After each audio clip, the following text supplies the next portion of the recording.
salah satu dari narasumber anak komunikasi. Nah, di sini kami memenuhi kebutuhan dari mata kuliah konvergensi media untuk nilai akhir ujian akhir semester. Kami kelompok 3 beranggotakan 8 orang. Dimulai dari saya Divana Glarizal, Aku Siti, saya Khalida, Dari Sendiri semua. saya Fidela Syakti, Aku Jelita Yanti Aritana. Aku Nur Aisyah. Saya Abdul Malinata. enjoy. Oke. Halo guys, selamat datang di podcast kecil-kecilan kami. Nah, di sini aku Diva, aku bakal ngejelasin atau berbincang topik hangat yang pastinya nggak kalah seru. Nah, pastinya aku nggak sendirian teman-teman. Di sini aku ditemenin sama rekan aku yaitu. Halo, aku Siti. Bener banget tuh Diva.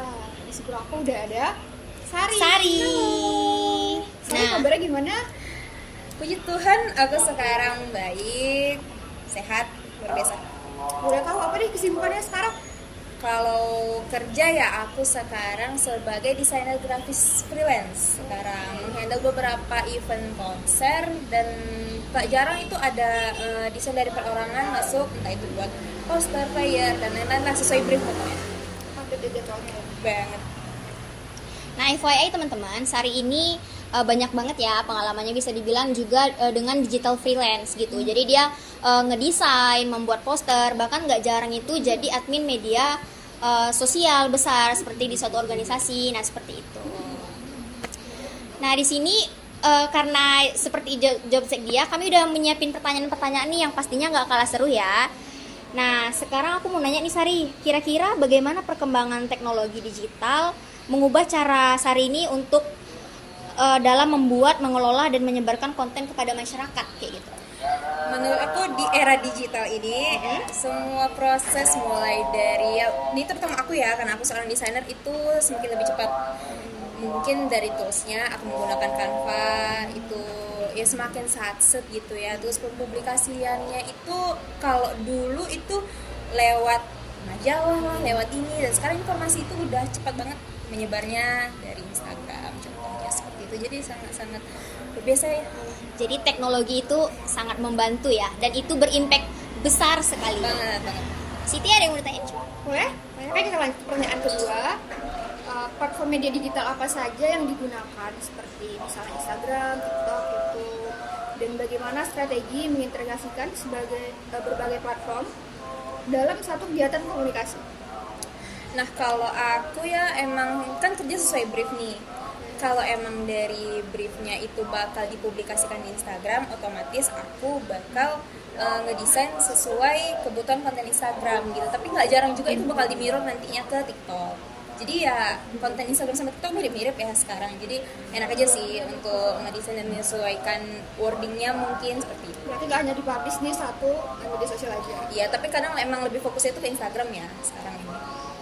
Nah, kita menyebarkan konten itu kan sama seperti berjualan ya. Tentunya ada yang namanya target pasar atau target, kalau di sosial media itu bisa dibilang dengan target audiens. Nah, kayak gitu. Nah, jadi pertanyaannya itu kira-kira bagaimana Sari menentukan platformnya kayak gitu. Nah, serta bagaimana cara memahami kebutuhan, minat, serta perilaku mereka sebelum membuat konten. Jadi hal apa dulu nih yang perlu dipersiapkan? Oh, kira-kira platform ini yang dipilih. Nah, terus langkah-langkah apa aja gitu yang disiapkan kan untuk menunjang kebutuhan tersebut seperti itu. Nah balik lagi kan aku bekerja sesuai arahan brief nih. Nah itu biasanya udah terstruktur dan dia tuh langsung kayak oke, Sar ini bakal diupload ke Instagram. Otomatis aku emang menyesuaikan gimana sih bentuk visual yang cocok untuk di Instagram. Nah karena kebetulan aku nge-handle desain untuk event-event konser dan itu konser musik, jadi aku menyesuaikan sama misalnya genre musik konser ini nih. Nah desainnya itu mau dibentuk gimana, penikmatnya itu apakah gen milenial atau Gen Z nantinya gitu.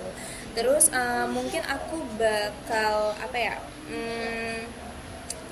gimana cara, ini wordingnya penting ya sebagai anak komunikasi juga kita nih ya, wording itu sangat penting. Nanti di situ aku bakal masukin beberapa kata ataupun caption yang menarik. Nah supaya captionnya, hooknya itu dapat untuk si audiens yang nanti bakal kayak ini relate nih konsernya sama aku gitu, ini menarik nih, jadi nanti di slide gitu. Jadi target audiensnya ya pasti Gen Z lah ya. Iya, apalagi untuk konser-konser sekarang ini.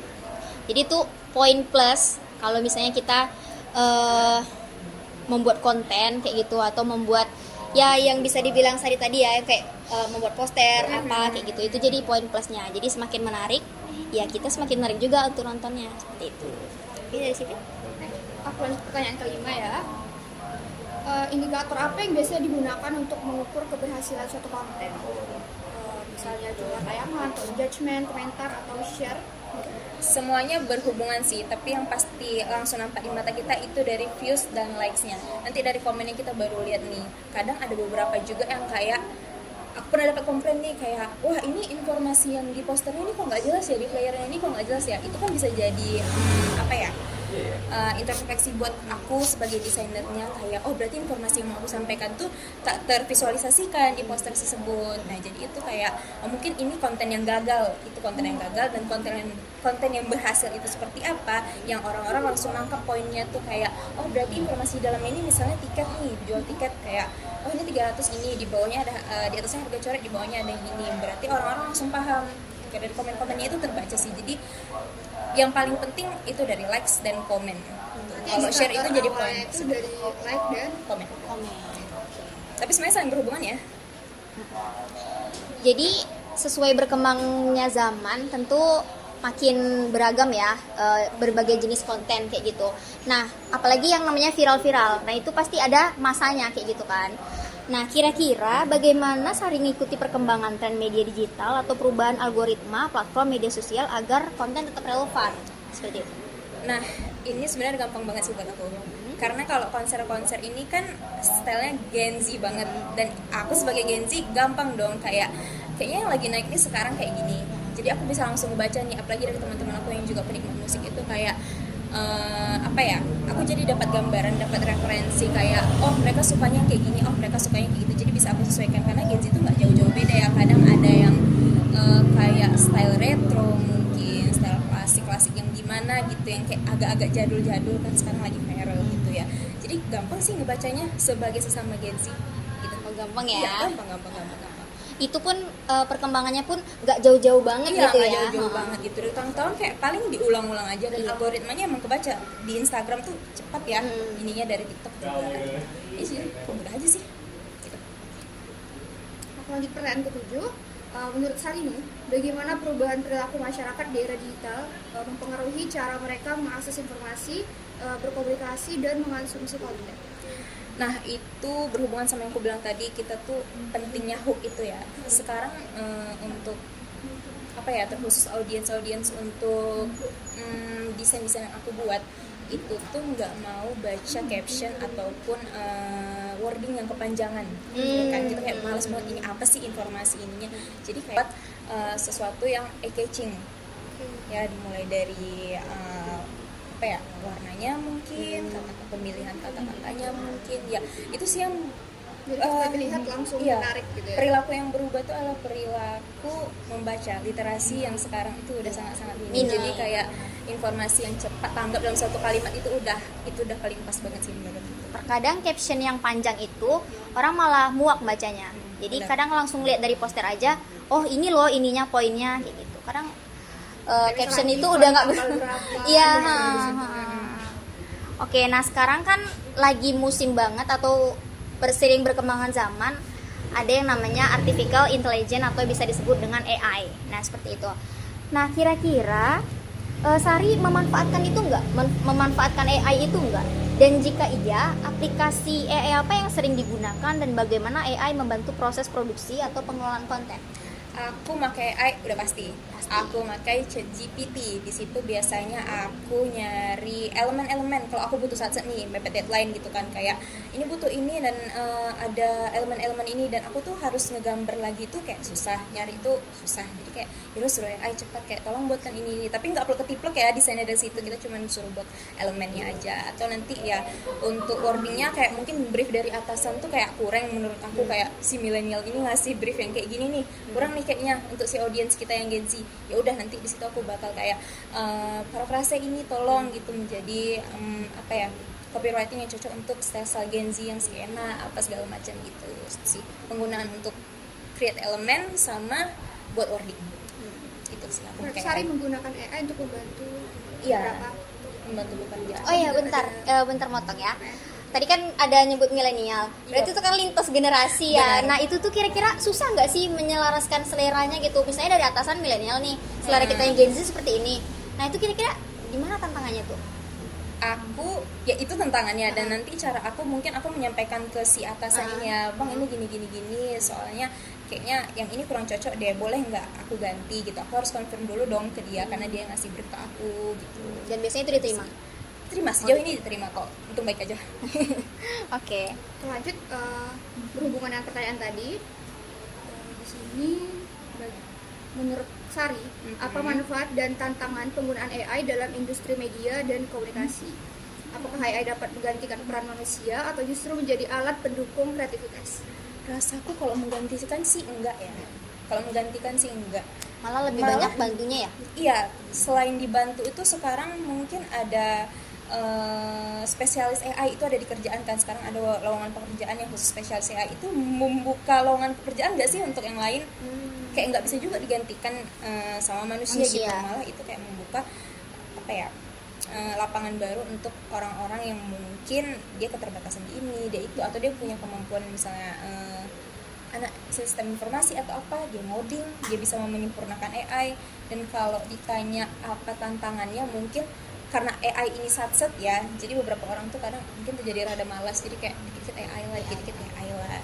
Terus sebenarnya tergantung manusianya lagi sih ya, ini AI ini mau diarahkan kemana, ke sesuatu yang positif kah atau ke sesuatu yang negatif kah, itu tergantung penggunanya. Tapi kalau dibilang menggantikan, rasaku itu nggak akan menggantikan sih. Berarti AI ini meningkatkan kreativitas kan? Ada nggak misalkan mencari ide-ide konten tuh melalui ada banget. Kadang kita nggak dapat konten-konten yang kayak gini di Pinterest, susah nyarinya. Tapi kita punya apa ya, sesuatu di kepala, ide, tapi nggak bisa kita sampaikan. Ya udah, kita minta bantu AI gimana memvisualisasikannya gitu, baru nanti kita create ulang seperti itu. Nah, kira-kira bagaimana Sari menjaga etika komunikasi digital? Terus seperti kekuatan informasi, perlindungan hak cipta, terus privacy dan tanggung jawab dalam mempublikasikan konten kayak gitu. Apalagi yang kalau misalnya zaman sekarang ini banyak banget ya yang namanya hoax. Nah, kayak gitu kan.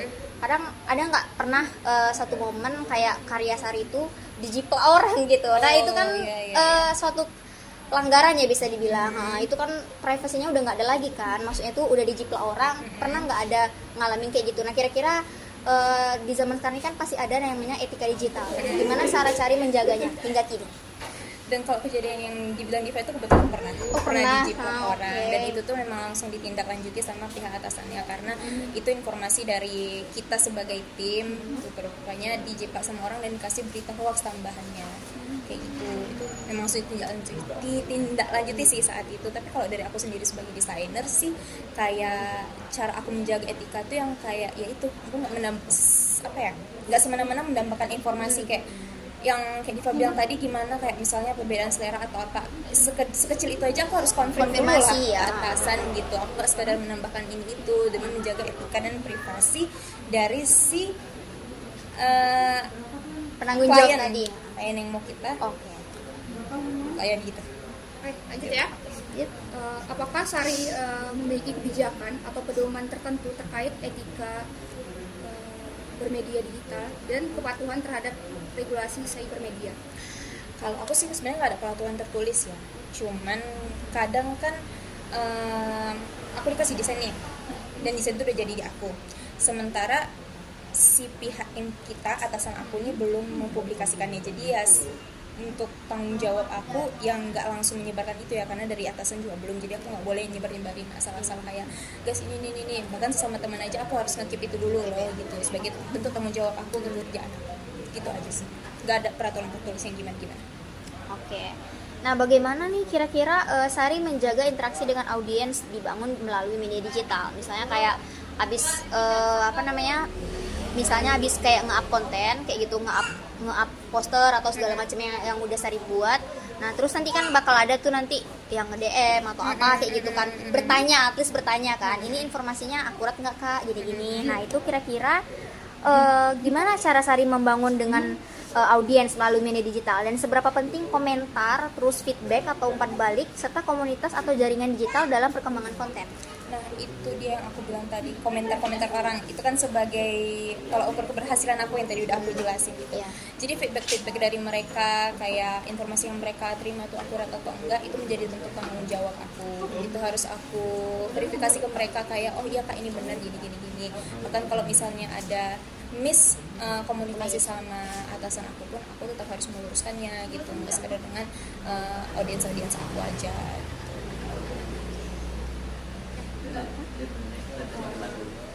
Pertanyaan dari aku lagi, menurut Sari, bagaimana konvergensi media memberikan peluang bagi perkembangan industri kreatif, personal branding, bisnis digital, atau kreator ekonomi?